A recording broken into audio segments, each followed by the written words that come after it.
And we're in and we're recording. Welcome to this. Historically, it's show 2 here on UK Health Radio. This is the Good Listening To show with me, Chris Grimes. It's the show that brings you the clearing, where all good questions come to be asked and all good stories come to be told. And the programme is called the Good Listening To because whoever comes into the clearing is given just that, a good listening to. And then there are some lovely storytelling metaphors as we enjoy their moment in the sunshine, letting their thinking unfold. And I have, if I may, UK Health Radio royalty in the clearing today, because we have the lovely JJ Stenhouse, and there's some Shakespeare coming up. But what I'm really intrigued by, like Shakespeare's A Play Within a Play, this is a show within a show, because JJ Stenhouse, for listeners who are far more experienced in UK Health Radio than I am, will know that this is the illustrious host JJ Stenhouse of Alchemy 101. So I bid you several welcomes. Thank you very much. I'm sorry, I laughed at that a bit there, but being described as royalty, I think, anything but probably. And thank you so much for inviting me into a clearing, which I suddenly realized as you were speaking just then. Of course, how apt, because clearing is what I'm all about. I'm all about clearing ourselves, clearing our lives, and getting back to nature, which is something that we'll no doubt come on to very shortly. Indeed, and I'm very grateful to you because way back when, last September, when I think you just got going, I was one of your guests, and Yeah, you were kind enough to call me a man after your own heart because of the word alchemy. And yes. I'd already started curating this idea of we will come up to alchemy and gold, and there's something I'll call diamonds beneath our feet when we get there. So there was definite resonance and chiming in the fact you're called Alchemy 101, and indeed I'm bringing Alchemy 2. So together, let's make some gold. Indeed, I'm all for that. Let's go for it. And also the word alchemy is lovely. I love, Romeo and Juliet and going to see the apothecary. So alchemy and gold, we're just all over that. And there is Shakespeare coming up too. You're known as the Practical Alchemist, you say on your website and on LinkedIn. Do you want to just tell us a bit about that and why you decided to call that your moniker, if you like? Yeah, well, people associate alchemy with a bit of woo-woo and a bit spiritual and a bit, magical. Well, it kind of is all those things, but it's actually a very practical process. And so therefore the practical alchemist, because I saw that people were saying, oh, well, you do spiritual work or you're doing this, that, or the other. And I'm saying, no, it's just very practical stuff that will help us transform our lives, help us transform our bodies, our health, our well-being, our businesses, the way we interact with the world, everything, so that we can actually unleash that gold that we all have within us and be the absolutely magnificent beings that we actually already are, but so much has been piled in on top of all of that Yeah. gold frequency, if you like, that we aren't able to let that out. So that's why I call myself the practical alchemist. Somebody else actually came up with that term and I thought absolutely spot on. Yes. Because it's not spiritual, it's not woo-woo, it's very much anything, everything you can do right now, right this minute, to transform your life. And the not woo-woo resonates really well with the wonderful happy coincidence with my first guest in the clearing, a lovely chap called Dave Stewart, who talks about his own stuff, walking outdoors, fresh air leadership, not being about woo-woo. It's about pragmatic, practical solutions. Yeah, And I yeah, love the fact that somebody else outside looking in super objectively gave you that title of the Practical Alchemist. How lovely. yeah. Yes, it was a lovely bit of what would you call it? It's serendipity, I suppose. But it was yeah, it was a great gift from that person. Yeah. I had a similar guest bumping into someone during the pandemic on a bike ride, and I hadn't seen him for months. And just behind him, in fact, I hadn't seen him for a couple of years, and I hadn't seen his son, who was this sudden giant of a man, for about 5, 6 years. And as they were cycling off, as the dad and I exchanged, "We're still here during the zombie apocalypse. We've survived thus far." As he was riding off, and this, in fact, my own title came about because of this moment. The son said, "Who was that?" to his dad, and as I was just about to squeak off, his dad said, "That's Chris. He's a motivational comedian." squeak, squeak, squeak, squeak, squeak, off into the night. And I thought, I'll take that. Yeah. Sometimes outside looking in, people super objectively can give us an incredible nudge along the way to our own alchemy, if you like. Absolutely, yeah, absolutely. And I interviewed somebody on my show this week actually, who has given a new name to that synchronicity. She's called it Myrony. Her name was Alicia, or is Alicia Myronuk, and so irony. She calls it my irony, because she's noticed that whenever she pays attention to those messages that you get, Yes. her life can transform, and that is alchemy as well. So it's the holistic universe transmitting to us when we don't always listen, is what we're saying. Yeah. So listen a Yeah, bit. very often we're not. Yeah, well, mostly most of us aren't listening, but it's also the case that we're not listening because we can't hear often, because we're so gummed up by all this stuff that we need to clear from our system. And by system, I don't just mean the body, I mean, our entire environment as Yeah. well. That means that we aren't capable of hearing. So we have to clear that as well, so that we can hear what's going on and we can listen to ourselves.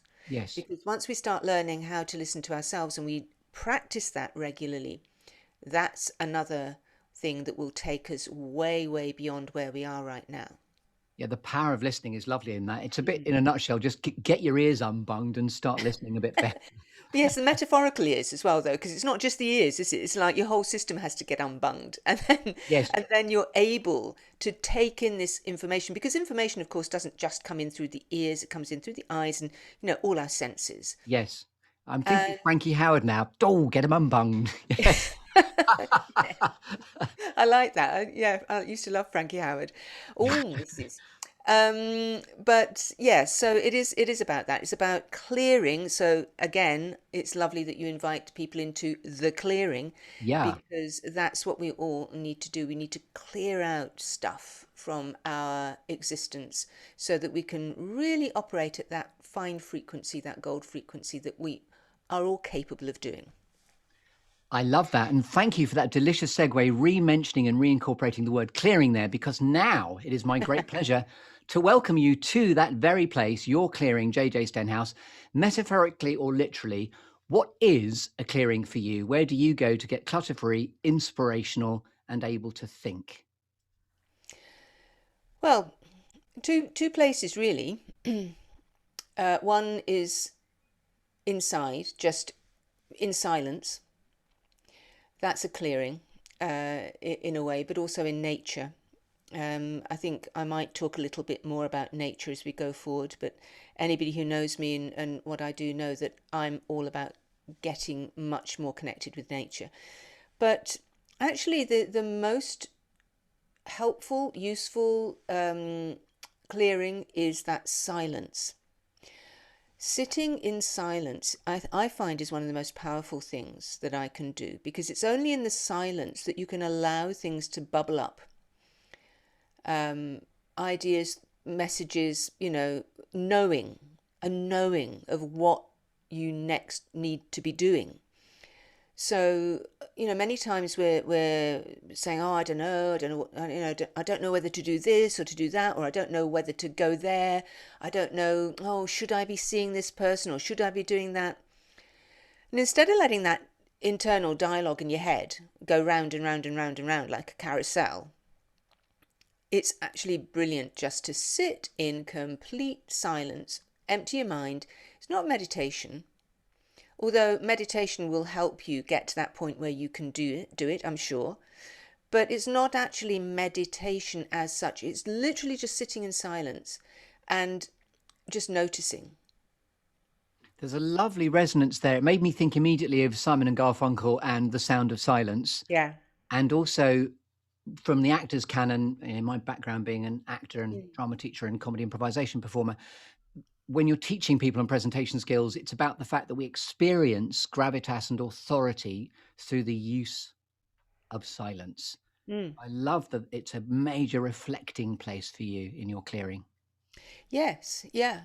And so it's not an actual place, but it is a place, it's a space. And it's a very powerful space to enter into where all kinds of things can magically develop. Not that you're forcing them to develop, or you're not making anything happen, but they appear almost naturally. Again, we'll come back to that nature idea, Mm. but they'll come naturally as something that you and only you need to be doing, so that you are expressing yourself, your true self. And again, it's part of that alchemical idea of allowing the gold to shine through. And you combine nature there and your silence. So pick a location globally, as global head of yourself here. Where would you like to go in order to find that mind silence? And then I'll join you in that clearing with a tree momentarily. Oh, well, you see, I was going to say the beach just down the road here.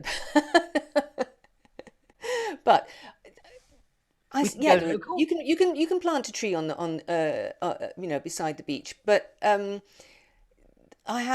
very lucky to be living somewhere with beautiful views out over the estuary, and beautiful big skies which change all the time, beautiful sunsets.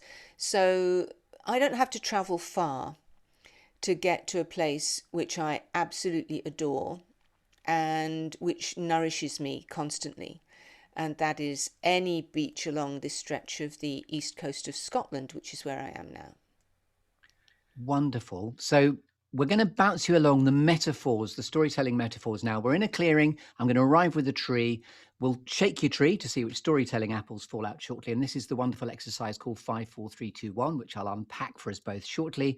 Then we'll talk about alchemy and gold. And then finally, I'll award you with a cake via a bit of Shakespeare. So that's the structure to look forward to. So here I am in your Scottish outdoor, I think, beachscape with a tree. And by the way, don't worry about planting the tree in the beach. Other people have answered differently to where is your clearing. I've actually had to get into a shower with a tree on one occasion because so I don't mind going anywhere with a tree. So here he is, Captain Chris with his shrubbery. And we're going to shake your tree now to see which storytelling apples fall out. And this is 5, 4, 3, 2, 1, where JJ Stenhouse, Alchemy 101, awesome presenter, and the Practical Alchemist, you've had 5 minutes, or as long as you've needed in the last week since we last speak, to have thought about 4 things that have shaped you, 3 things that inspire you, 2 things that never fail to grab your attention, which is a bit squirrels borrowed from the film Up, and then 1 quirky or unusual fact about you. Thank you for laughing again. That we couldn't possibly know until you tell us. So over to you. Don't feel you've got to rattle the tree in a wanna. You can unpack those apples and crunch as you see fit. All righty. So where do you want me to start? So, well, one thing I realised, I found it very difficult to think about things that have shaped me. But one thing that came to mind, so I'll go with the things that came to mind. Books feature heavily. I was a bookworm when I was younger, and I don't get a great deal of time to read fiction anymore, but I used to read voraciously as a child. And when I got a bit older, a couple of things I really changed the way I thought. One was Angela Carter, the novelist, who wrote the most extraordinary, almost dream-like novels, which were also feminist. And so there was something about an awakening in me of bringing up the power of the feminine, or developing that power of the feminine. And little was I to know that that's something that I'm actually very, very much involved with now, as I'm getting together a network of women speakers, entrepreneurs, coaches, writers in Scotland here for Women's Speakers Association. So Angela Carter and novelists like her, but also science fiction novels. And just before we move off Angela Carter, by the way, sorry to Yeah. interrupt you. How old were we in your sort of timeline, in your journey to now, when that sort of alchemic, she was obviously the first bit of gold for you to open your mindscape to new possibilities? Yes. Well, although I would read, Dickens and other, I mean, I was reading all sorts of books from the age of, a very, very young age. I remember I moved schools once, and the headmistress of the new school didn't believe that I was reading a certain book, but my mother had to butt in and say, no, she really is reading that. So I would read a lot. So, but this is the first, if you're talking about things that caused a sea change of some kind, or Shape. buried deep within the subconscious, that was books by people like Angela Carter. Yeah. And I would have been 17. Aha. So beginnings of the beginnings of full adulthood without stabilizers beginning. Yeah, yeah, Yeah. absolutely. So yeah, so that around that time, and then I had a very some people would say a vivid imagination, but I really enjoyed exploring other worlds in books, exploring science fiction, science fantasy. And that, I think, has also fed into my belief that we can actually be or do or go anywhere we want in some ways. So, books in that sense were very much something that shaped me and shaped who I Who am are now. who are your science fiction authors of choice? Are we talking about female role models again, or are we going to J.G. Ballard or Ian Banks or people like that? All of the above, but fantasy, Ursula Le Guin was one. Yeah. I read hers. And then I had a phase of going through every Michael Moorcroft book that was ever written. And then Frank Herbert I found incredibly impactful. Excuse me. Incredibly impactful. The June books. Hmm. And there's another book that he wrote which was extraordinary, which was a bit like the the sort of Brave New World type books that were coming out around that That's time. Aldous Huxley, isn't it? The Brave New World. Aldous Huxley, Yeah. yeah, and of course that famous Eric Blair, George Orwell, Hmm. things that he was writing. So all of those kinds of books, which had a deeper message, I guess, were very impactful on me. And then I also felt very much an outsider. I was always able to tune into things that other people couldn't tune into. And I would see things that other people couldn't see, hear things that other people couldn't hear, for instance. Do you mean So, in a psychic way? Sorry to yes, probe. Yeah. yeah, Yeah. yeah. You would call it psychic. I'm not sure that that's an adequate description for that kind of thing. But, and I always felt a bit of an outsider, and I always was aware that I could work with energy and do energy healing. I would do a little bit of healing on our pets. We had dogs. And so that was something as well. And then I was introduced at a very young, I say very young age, maybe in my early 20s, to Colin Wilson, who wrote a lot about the paranormal and wrote a lot about a lot of things, actually. I mean, he was prolific in his production of books on all sorts of things. But The Outsider was one that took him into the public domain in a big way, where he talked about outliers. I mean, Yeah. Malcolm Gladwell's talked about Yes. outliers before, but he talked about that in a way that made me think, oh yeah, yeah, I get that, and how it's the people outside the norm who usually are the creatives, the people Yeah. who look at life differently. And so I identified with that. I And actually relatable as well for me because of the word maverick as well, Yeah, and an outlier. Yeah. yeah, absolutely. I did meet him in later life. He's passed now, I think maybe about 7 or 8 years ago. But I did meet him in London when he was giving a talk at one point, and it was lovely to meet him. But of course, he was a man like any of, he was just a normal man. It wasn't like me meeting a big hero, but it was just Yeah. lovely to meet him and express my appreciation for all his work and how he'd impacted me over the years. So that was lovely. But I think his work and people like him had made an impact because they were showing people like me that you weren't alone. Yes. Okay, so we're still on the shaping, I believe. So we've got books so far, and then the notion of being an outlier, a maverick, somebody quirky, able to Hmm. see things that others couldn't, in a new form of interpretation as to what's going on around you. Yeah. Where next? Well, I suppose I'd have to say journalism.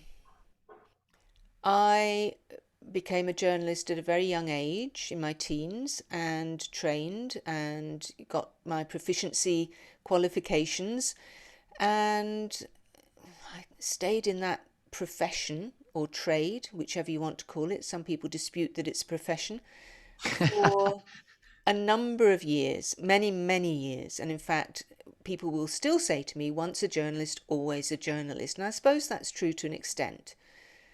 Well, it goes right back to the sort of formative, source idea that you love language, you read prolifically. So it makes sense that you would then play that forward with writing and journalism. Absolutely. And I applied for my first job as a journalist because, well, in fact, the first job I ever had was in a library. Aha. Shh. And I thought, well, that's good because I like reading. Of course, you don't Yeah. get time to read anything in a library if you work in a library. Um, you have to dust books, not read them, in the old school libraries. But then then I applied to become a trainee reporter. Somebody said, oh, they're looking for trainee reporters on a local paper. So I did that. And I did get a job as a trainee. And it was very formative in the sense that it did hone my writing ability. What I also found, though, over the years was that while I was writing in, let's say, somebody else's voice, because you would write to the style of the paper Yeah. or the news outlet that you were writing for, whether it be radio or TV, I found that somewhat stifled my own voice, or I felt that somewhat stifled my own voice. But it was formative, and it was not just formative in terms of my ability to communicate, to write. It was also formative in that as a journalist, you see things that normal people, I use the word normal advisedly, I'm in the normal background doing people. inverted commas for you. Yes, exactly. Yeah, yeah. You see things that other people don't see. And you see abject poverty that a lot of people are shielded from, and you see corruption, and you sit in courts and you witness things, you hear things that other people just never get to hear. Yes. And of course that impacts your beliefs, your political beliefs, your everything. Mhm. You get to see life in the raw. I mean, unless you're just doing showbiz reports or, fashion or something like that. But if you're a news reporter, as I was for many years, that's what you see. So there was a bravery in being an outlier where you're then, I suppose, reporting back on outlying situations is what you're describing there. If you're going on I to suppose so. the outer reaches, which is like science fiction, you're going to the outer reaches to boldly to go a bit Star Trekky on us both. Love Star Trek. Yes, I've never thought of it that way, Chris, I have to say. That's probably true. You're welcome. Um, but it was an arena that I couldn't eventually sustain Yeah. being in because I know I'm a Gemini, quadruple Gemini even. I've got, Sun and Moon in Gemini and, another couple of planets in Gemini. But, and so, they say that we have two sides to our personalities and all of that. And yes, there was on the one hand this person who was an energy healer, for want of a better word. I don't like using the word healing, but could work with energies. And And is that where who, the Reiki comes in? Because I know that you're a Reiki practitioner as well as everything else, aren't you? well, I was trained in Reiki, but I don't practice it. Yeah.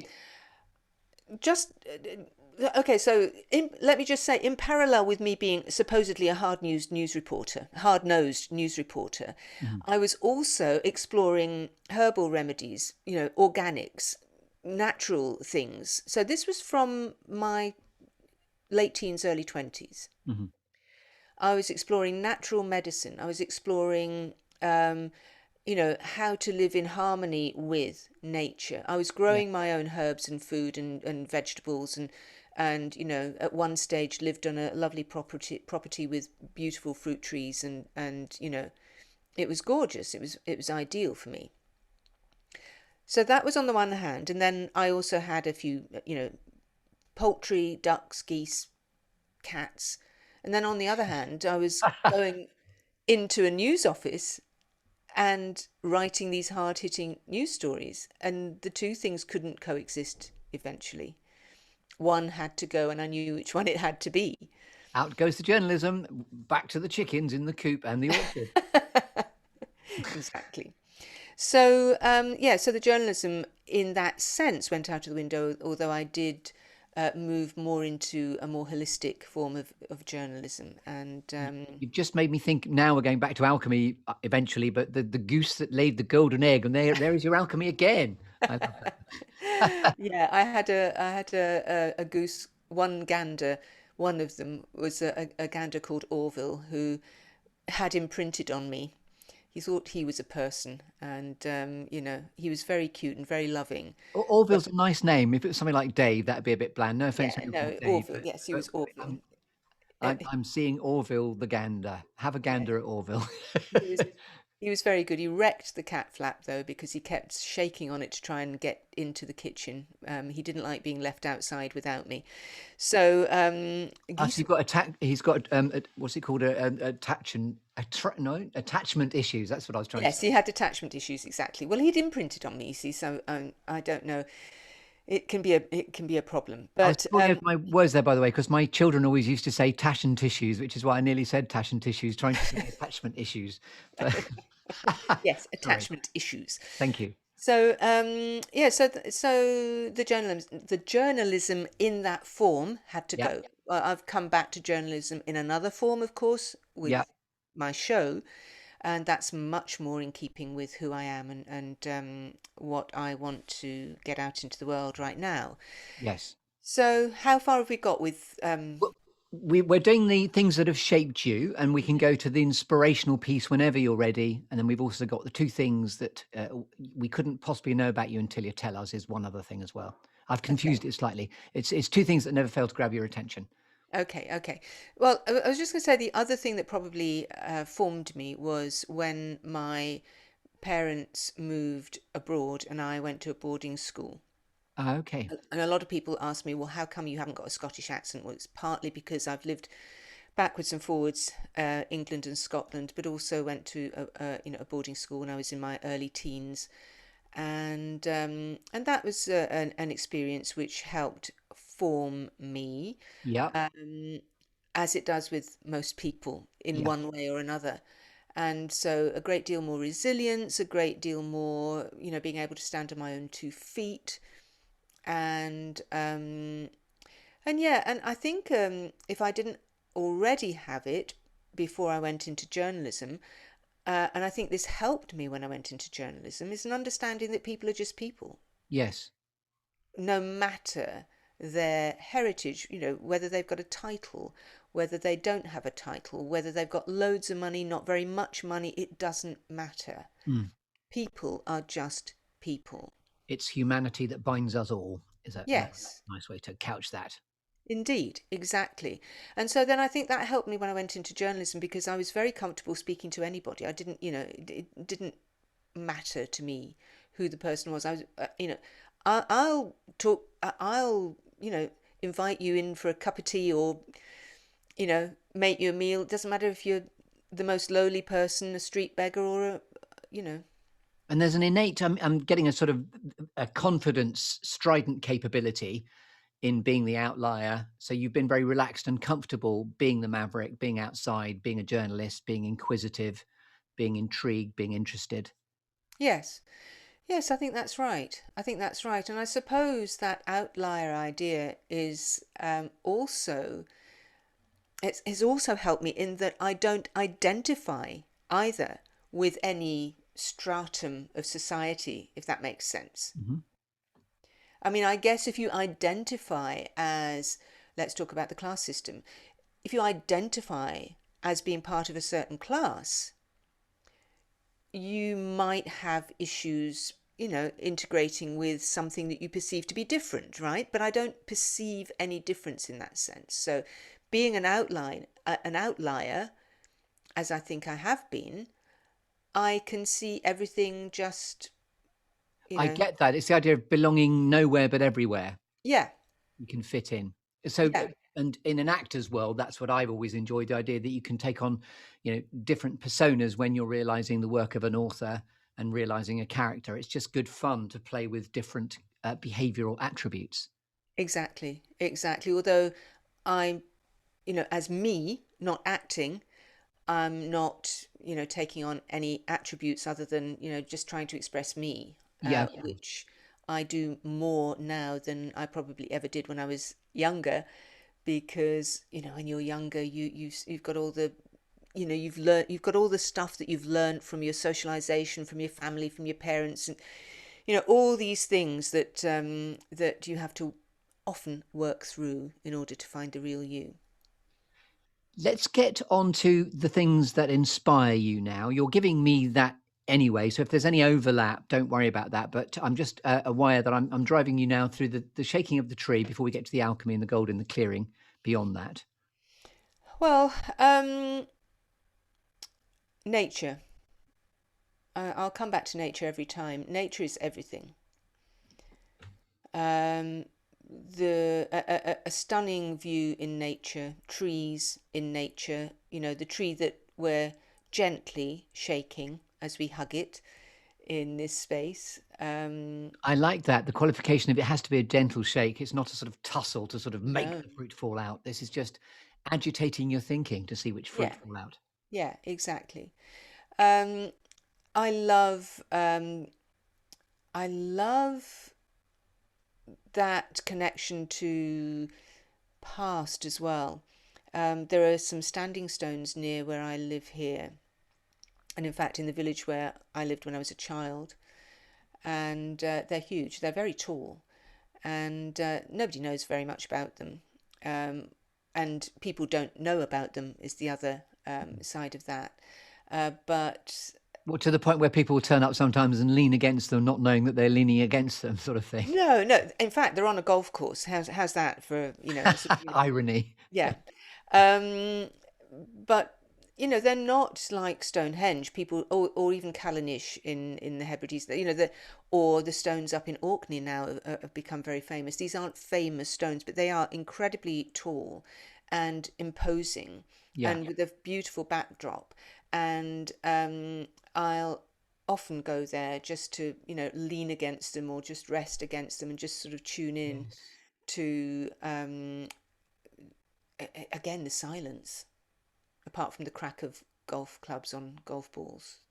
And Safe you've made past. me think as you've let your thinking unfold, and this may not be a book that ever resonated with you, or you might even know about, but it's called The Mists of Avalon. It's this idea of just going into the mists of something different. And you've got a unicorn in your backdrop now, so I know that you're not. You say you're not woo woo, not trying to make it woo woo, but I love the fact that there is a sort of mystique and a something else there. Well, I think that it's very important that these stones are in Scotland. I used to live near Avalon, Glastonbury at one point, and there are plenty of these things around there, not least Stonehenge, which isn't far away, but I've Yeah, never quite felt the same resonance. It's not the same yeah. energetic response. And these are in Scotland, and the unicorn, of course, behind me is partly a nod to my Scottishness, because the unicorn is the national animal of Scotland. And we used to have a coin called the unicorn. It had unicorn stamped on it. Mhm. I say we used to, obviously not me. It was way before I was born. I'm not that old. Um, but we in the centuries past used to trade in unicorns, which I think is a delicious idea.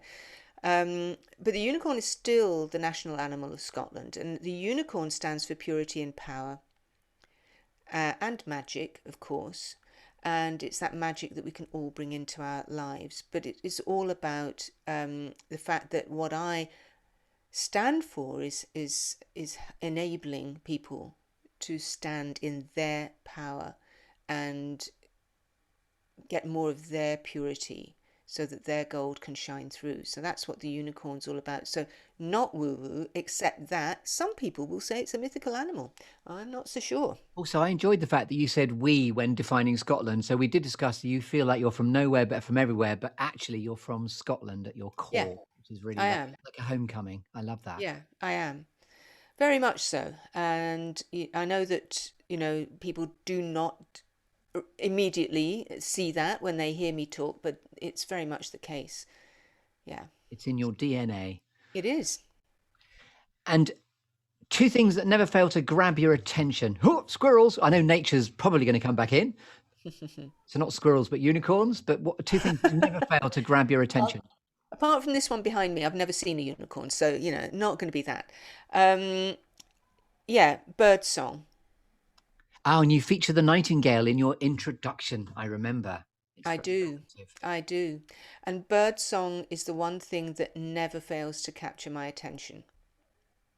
I'll go for a walk, and if I hear a blackbird singing, I'll stop and just listen. I was on a walk the other night and I heard a thrush. I haven't heard a thrush for ages, but I saw one in the garden the other day and I was delighted to hear one on my walk the other evening. And then the robin has the most gorgeous song in Britain.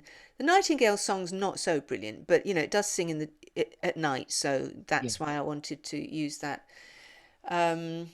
But yeah, bird song. And what I love as well is, I've travelled a bit and travelled in different countries, which of course have different sound backdrops, soundscapes. Yeah. And what I adore is if I'm in a different country, just listening to, the birds. What different bird song is there in a country? So that never fails to grab my attention. Nice answer. Anything else that never fails to grab your attention? As you're allowed to? I know. Well, it's nature again. It's flowers. Nice. The senses, it's really listening acutely to your environment, which I'm really hearing. And Yeah, you've just reminded me actually. A friend in the past, we were out for a walk, and I said, "Oh, look at that gorgeous, and it was I think it was just a little primrose or something in spring." And he said, I've never known anybody who could be so excited by seeing such, a very ordinary little flower. I mean, in some people's eyes, but I was just so excited and so delighted to see it. And so, yeah, it is. to be able to see the beauty in the mundane for others, I think is a really profound thing. In other words, you're looking for the alchemy within nature right there in front of you if you only bother to look. So I Yeah, like that. yeah, yeah, and yes. And I can't help myself. I can't I stop. can't help it. It's just there, I'll s- I my neighbour and I share a garden, and we're doing it up a little bit. It's been, neglected for a little while, and I was having a little look around the other day, and I said, "Oh, look again, primroses." I said, "Oh, look, there's primroses." She said, "Where? Where are they?" I said, "Just down there. Look, primroses." She said, "Oh my God, I'd never seen those before." You know. Yes. Now, as the presenter, I've got to get a bit of a lick on because I know that I've got to hit 45 minutes. So if you don't mind Yeah. me just nudging us along Yeah. slightly. One quirky or unusual fact about you, JJ Stenhouse, we couldn't possibly know until you tell us. Thought about this for a while, and what I'll probably say is that I learnt classical guitar as a child. Go you. And do you still play? No. You could pick one up and you could play it. Well, yeah, your fingers get a bit soft and all of that, but yeah, I can still play a guitar. But I have friends who are much, much better But guitarists than me. classical, go you. We're not talking about sort of banging out a bit of Burt Weedon here. You're talking about a classical guitar. Bert Whedon. Who remembers Bert Whedon? Yeah. Not Um, me, obviously, before my time as well. I didn't know who said that. but yeah, yeah, I started when I was 9. Yeah, my one of my sisters had a boyfriend who was he played folk stuff, and I said, I want a guitar, I want a guitar. Most of my this was the other thing about me. I was always a rebel. All my friends at school were learning piano, but I didn't want to learn piano. I learned guitar, and learned classical. And so, if I may, JJ, let's consider your tree shaken gently but not stirred to go to sort of James Bond and that territory of Star. What's the Bond film that was made in the Scottish Highlands? Oh, Skyfall. Skyfall, yeah, Skyfall, because I've walked past that very place yeah. that apocryphally is there. So we've shaken your tree. Now we're going to stay in the clearing, and this is your golden moment because now it's alchemy and gold. You know, what is it when you're at purpose and in flow? What is the alchemy and gold that you like to reveal to the world? Yeah. You see, it's different for everybody, isn't it? It is. That's why it's a good question. Ah, but what I mean is, what I reveal is going to be different to everybody. Oh, in It's terms going of to be how others different perceive you. yes, it's going to be Of different course. for everybody. And what I would never want to do is to prescribe. So I will always just give signposts. And just to challenge you slightly there, would you not prescribe qualities like, so in my world, I would prescribe, because of my love of Stan Laurel, I always want to be kind, I always want to be humorous, I always want to be funny and engaging. So I definitely want to prescribe that because that's the feedback I like from the world. Yes, but don't prescribe it. It's not something that you can insist upon. I Ah, always think okay. that if you prescribe something, it means that you want, that's what you are saying must be done or should be done. Mhm. There are no shoulds. There are times where I mean, we all want to, I would suggest, be kind. Um, the most important thing is to do no harm. To do no harm as you go through the world and to follow the way of nature. But when none of us are going to be able to do that all the time, there are going to be times where we fall off if we're surfing along, we're going to fall off the surfboard. Mhm. But then no judgment. We what I would like to model is getting to a place of there being no judgment and being allowing and Mhm. allowing people to be them. And if that means that at times they have to say something that might cause a bit of a jar in somebody else, maybe that's what's necessary at the time. But if we all were to follow that rule of doing no harm as far as possible, I think that's the best thing. Nice challenge there in a really lovely way. Thank you. So I'm going to award you with a cake now for gracing us Mm. with your presence here in the Good Listening To show clearing. So this is your opportunity now to put a cherry on the cake of our conversation. And this is again an invitation to go deep, to go where you want, open to interpretation. This could be the best piece of advice you've ever been given that you might like to share. Could be a leadership quote, or it could be what advice you might give to a younger version of yourself. And forgive me for making this a multiple question, it's sort of by design, so you can go where you like. Inspired by Shakespeare's All the World's a Stage, when all is said and done, how would you most like to be remembered? What would you like your legacy to be, not just here in the clearing, but in perpetuity? Right. After all of that, um, have no fear. And if you want to hear the legacy that or what I'd like to have marked on my gravestone, Spike Milligan's "I told you I was ill." That's a nice one, but I would probably, if I were to have a gravestone, which I'm not sure I would want something like "She was fearless." I like that a lot, and it makes complete sense. Wonderful. Anything else you'd like to say? Because you answered that very succinctly in a very beautiful way. Anything else you'd like to say? No, I think that's it. Be fearless. Boom. JJ Stenhouse, I love the clarity of that. Where can we find out more about you? I know you're here on UK Health Radio doing the Alchemy 101 show, but just on the open road, where can we find out more about you and your wonderful work on the internet? Well, you can find me as my Facebook page is The Practical Alchemist. You can find me on Instagram at Practical Alchemist. You can find me on Twitter as JJ Stenhouse, but JJ Stenhouse with an underscore. But I don't do I'm not great on Twitter really. It's mostly Facebook, Instagram, LinkedIn. You can find me on as JJ Stenhouse, and the website jjsalchemy.com.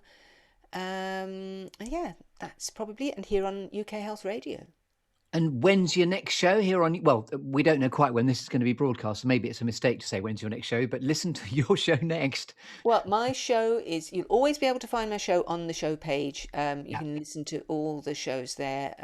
Look for the Alchemy 101 show page or search for me, JJ Stenhouse, and you'll find them all. And I must say, it's a real privilege to have joined the illustrious gallery of presenters alongside you, JJ, here on UK Health Radio, the world's #1 talk health radio. Well, welcome Brilliant. aboard. Welcome aboard. Thank you very much. So thank you so much. You have been listening to JJ Stenhouse here in the Good Listening to show clearing. I'm going to say thank you very much indeed and good night to you in a moment. And then I'll just do a bit of a tag on as I do the outro for the show. So thank you sincerely, JJ, for taking the time. And I will see you on the airwaves. Loved it. Thank you. Thank you very much indeed. Good night.